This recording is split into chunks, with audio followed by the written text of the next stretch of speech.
Hello everyone, good morning. Hope you all are fine. I am Kalyani Trivedi, continuing the lecture of TY Become Sam 6, that is of English subject. We have started the discussion of textbook and we have already completed unit 6. Now we are at the next unit, that is unit number 7, named as the new market space. Billionaire investors look beyond the earth. New market space. અવકાશ billionaire અબજોપતિ જે લોકો beyond અર્થ એટલે પૃથ્વીથી બીજા કોઈ પણ ગ્રહ મંગળ ગ્રહ ચંદ્ર ગ્રહ પર પહોંચવાના પ્રયાસો સુધી એ લોકો એમાં અબજોપતિ લોકો ઇન્વેસ્ટ કરે છે. જોન સાઇનરની વાત કરી જે ટાઈમ્સ વીકેન્ડ લંડનના એડિટર છે. કલ્ચર ટેકનોલોજી અને કેપિટલ પર આર્ટિકલ્સ લખે છે. પોલિટિકલ ઇશ્યુઝ પર એ લખે છે. Sorry, he was co-host of the Financial Times Culture podcast. co-host હતા એમના. Everything else he is also die hard football aficionado. કાલે વાત કરી આઉટર સ્પેસ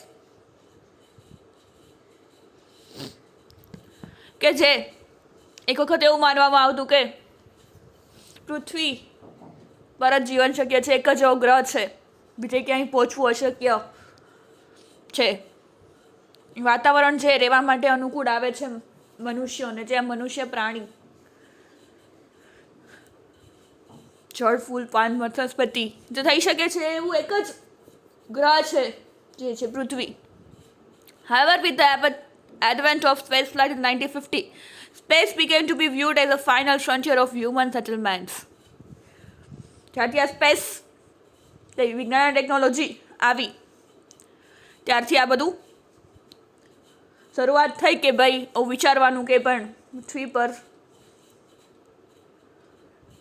જ ખાલી જીવન શક્ય છે એવું નથી, બીજા કોઈ પણ ગ્રહ પર જઈને તપાસીએ તો બી આપણને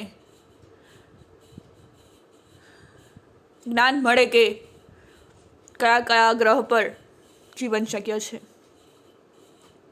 ત્યાંનું વાતાવરણ ત્યાં લખેલું છે ચંદ્ર અને મંગળ. આ જે આર્ટિકલ છે ફેબ્રુઆરી 2014 આપણા લેખક દ્વારા પબ્લિશ કરવામાં આવ્યો છે અને એમાં એમણે જે પાયોનિયર મુખ્ય પાયાના જે લોકો છે જેમણે આ સ્પેસ એક્સપ્લોરેશન અવકાશની જે શોધખોળ કરે છે એમની વાત એમાં કરી છે. આપણે કાલે જોયું. Here we are more than a decade into 21st century and we are still not there. એટલે આપણે 21મી સદીમાં પહોંચી ગયા અને હજી આપણે પૃથ્વી પર જ છીએ. To be a child of the 1960s and 70s was a daydream not only about traveling in space but about settling there indefinitely. ત્યારે 1960-70માં આપણું એક સપનું હતું કે ખાલી સ્પેસ સુધી ટ્રાવેલ કરવું નહીં પણ ત્યાં સેટલ થવું, ત્યાં રહેવું. National space agencies plan inflatable lunar cities. ત્યાં સરસ મજાનું શહેર બનશે. Space was where we are all going to live and work, moon base, hotels, everything. And Stanley Kubrick's futuristic. જે સ્ટેનલે કુબ્રિક છે એમની ફ્યુચરિસ્ટિક એટલે ભવિષ્ય દર્શક મૂવી 2001 A Space Odyssey એમણે એવું ફ્યુચર દર્શન કરાવ્યું છે આપણને, ભવિષ્ય દર્શન કે જેમાં એ કહે છે કે એ જાણે કે સ્પેસમાં એટલે અવકાશમાં રહેવું, નાનવતા જ્યાં રહેઠાણોનો યુગ કે જ્યાં જીવન શક્ય છે એવું માને છે.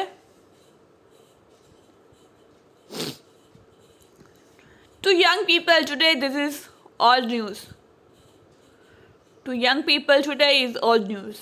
They know that the Americans went to the moon just as they are know the Romans built straight roads, manned space flight, lost its glamour, NASA lost its way, its ambition severely weakened by founding gods. And we gave up on the idea that living in space was the next step in humankind's evolution. શું કહે છે? યુવાનો આજે જૂનો સમાચાર છે કે તેઓ જાણે છે કે અમેરિકનો ચંદ્ર પર ગયા હતા, જેમ તેઓ જાણે છે કે રોમ સીધા રસ્તાઓ બનાવેલા છે. રોમન લોકોએ મેન્ડેડ સ્પેસ ફ્લાઇટ એનું ગ્લેમર ગુમાવી દીધું છે. નાસાએ તેમનો માર્ગ ભૂલી ગયા છે. મહત્વાકાંક્ષા ભંડોળના કાપથી બહાર નબળી પડી છે એમ છોડી દીધી છે. અવકાશમાં રહેવું એ માનવજાતનું ઉત્ક્રાંતિનું આગલું પગલું હતું તે વિચાર પર ચંદ્ર પરનો બીજો માણસ કોણ છે હવે આપણે જોઈએ. As a Buzz Aldrin the second man on the moon tells me. શું કહે છે? Second man on the moon, જે બીજો પગ મૂક્યો જેમણે ચંદ્ર પર, એ માણસની વાત કરવામાં આવેલી છે, buzz આલ્ડ્રિન. After the Apollo lunar missions, America lost its love of space. There was no concentrated follow-up and we didn't have any clear objectives. શું કહે છે? શું કહે છે બઝ એલ્ડ્રિન?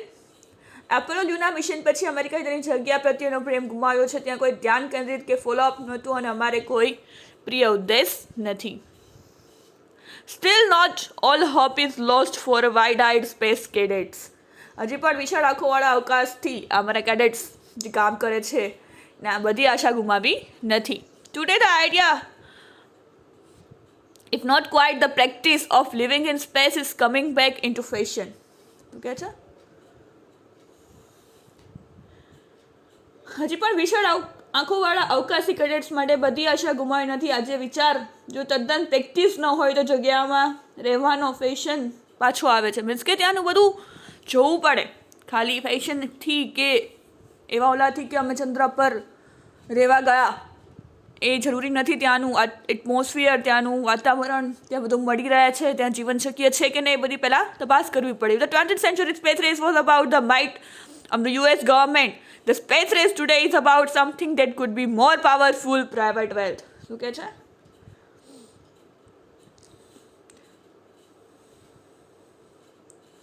જો 20મી સદીના અવકાશ રેસ યુએસ સરકારની શક્તિ વિશે હતી તો અવકાશ દળ આજે એવી કંઈક વિષય છે જે વધુ શક્તિશાળી અને ખાનગી સંપત્તિ હોઈ શકે છે. Investment in commercial space flight has become one of the big trends among the super rich, says Liam Bailey.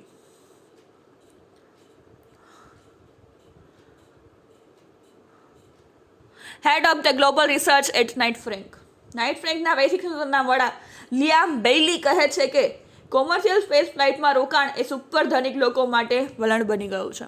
Super ધનિક લોકો એટલે કે અબજોપતિ. The property agency has identified more than 70 ultra high net worth individual people with at least $30 in net asset investing in commercial space travel. 13 of whom are billionaires with a combined wealth of $175 billion. શું કહે છે? Night ફ્રેન્કના વૈશ્વિક સંશોધનના વડા Liam Baillie એવું કહે છે કે કોમર્શિયલ સ્પેસ ફ્લાઇટમાં રોકાણ કરવું એ અત્યારે ધનિક લોકો અબજોપતિઓ માટે એક ટ્રેન્ડ બની ગયો છે. પ્રોપર્ટી એજન્સી જે છે 70થી વધુ અલ્ટ્રા હાઈનેટ ધરાવતી વ્યક્તિઓ ઓછામાં ઓછી $30 બિલિયન સંપત્તિ ધરાવતા લોકોની ઓળખ આપી છે, જે વેપારી અવકાશ યાત્રામાં જે લોકો રોકાણ કરે છે, જેમાંથી 13 અબજોપતિ સંયુક્ત સંપત્તિ સાથે $175 અબજ જેમની સંપત્તિ છે, એવા લોકોની વાત છે.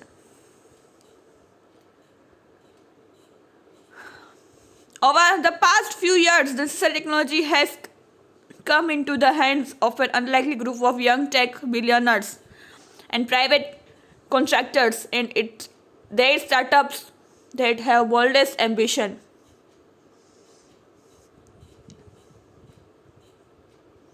છેલ્લા કેટલાક વર્ષોમાં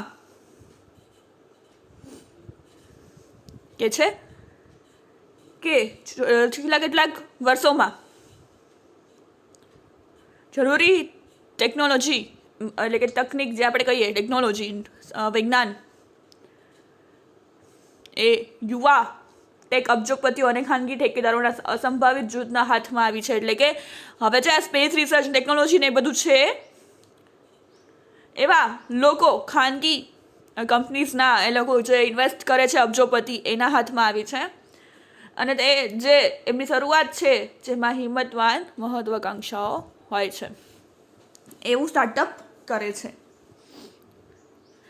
There are about 10 private companies engaged in space transport at present, including SpaceX, created by billionaire PayPal co-founder Elon Musk, and Blue Origin, founded by Amazon's chief executive Jeff Bezos.